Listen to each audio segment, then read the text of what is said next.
4 மணியிலிருந்து 6 மணி வரை வீரியம் உடையதாக இருக்கும். அந்த நேரத்தில் காஸ்மிக் எனர்ஜி, பிரபஞ்ச சக்தி, வான்காந்த சக்தி மிக அதிகமாக பூமியின் மீது படும். 4 மணியிலிருந்து 6 மணி வரை. சொல்லணும்னா பிரம்ம முகூர்த்த நேரம் என்பது 48 நிமிடங்கள். 3:36 4:24. இதுதான் சரியான பவர்ஃபுல் பிரம்ம முகூர்த்த நேரம். அந்த நேரத்துல நாம தெய்வ வணக்கம் செய்யும் பொழுது ஒரு விளக்கேற்றி ஒரு வழிபாடு அவரவர் நிலையிலிருந்து உடம்பு நல்லா இருக்கும், அறிவு நல்லா இருக்கும், கண்டதை யோசிக்க மாட்டோம், கண்ட சின்ன சின்ன விஷயத்துக்கு சண்டை போட மாட்டோம், அப்படியே நிக்க மாட்டோம். இந்த மாதிரிலாம் இருக்கு இல்லையா? இதெல்லாம் இருக்காது. பிரைட் பவர், ரொம்ப ஜீனியஸ் பா, வெரி குட் ஸ்காலர் அப்படிலாம் நம்ம ஒருத்தரை புகழணும்ல.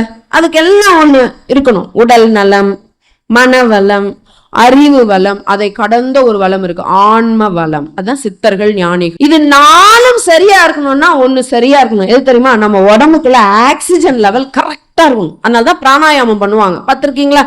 நம்ம உடம்புல ஆக்சிஜன் லெவல் நல்லா இருந்ததுன்னா ரத்த ஓட்டம், வெப்ப ஓட்டம், காற்று ஓட்டம், வாதம், பித்தம், கபம்ன்றாங்க இல்லையா, இந்த 3 ஓட்டங்களும் சரியா இருக்கும். உண்மையான திணிவு பெற்ற, அடர்த்தி பெற்ற ஆக்சிஜன் அது வான்காந்த காலத்துல இருக்கும், பிரம்ம முகூர்த்த நேரத்துல இருக்கும், மத்த நேரத்துல இருக்கும். ஆனா பிரம்ம முகூர்த்த நேரத்துல பவர்ஃபுல்லா இருக்கும், திணிவோடு இருக்கும், டென்சிட்டி அதிகமா இருக்கும். ஈஸியா நீங்க அந்த ஆக்சிஜனை உள்ள வாங்கிடலாம்.